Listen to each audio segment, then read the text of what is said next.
నా ప్రియమైన దళిత బిడ్డల కోసం ఈరోజు మేము మందిరాలు ఎమ్మెల్యే గారు మందిరాలు పడగొట్టారు.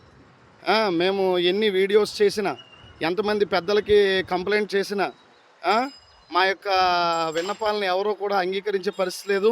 ఈరోజు మా దళిత నాయకులు అందరినీ కూడా హౌస్ అరెస్టులు చేసి పోలీసు వారిని ఉపయోగించుకుని మాకు జరిగిన అన్యాయం, దళిత బిడ్డలు 3 చనిపోతే ఈ అన్యాయం బయట ప్రపంచానికి తెలియకుండా ఎమ్మెల్యే గారు అడ్డుకుంటున్నారు.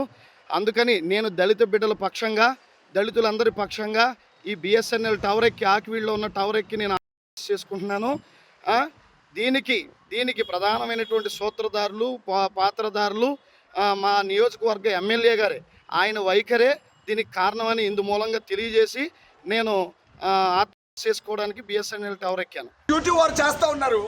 మీరు ఇచ్చిన ఆదేశాలను దాటి వాళ్ళు ఏమీ చేయలేని పరిస్థితి. ఇప్పుడు ఇస్మాయిల్ గారికి ఏదైనా జరగరాంది జరిగితే దానికి బాధ్యత ఎవరు వహిస్తారు? ఇక్కడ ఉన్నటువంటి ఎస్ఐ గారు బాధ్యత తీసుకుంటారా? న్యాయం జరగాలి, అది అంతే. భార్యగా నేను అడుగుతున్నా కానీ నా మాట కూడా ఆయన వింటలేదు. ఆయన చచ్చిపోయినా పర్వాలేదు, వాళ్ళకి న్యాయం జరగాలంటున్నారు. ఆయనకి ఏమైనా అయితే ఏంటి, ఎవరు బాధ్యులండి? Local to global news at your finger tips. మీ చేతిలో ఒక ఆయుధం. Download Raw TV app. Media legend Ravi Prakash is back.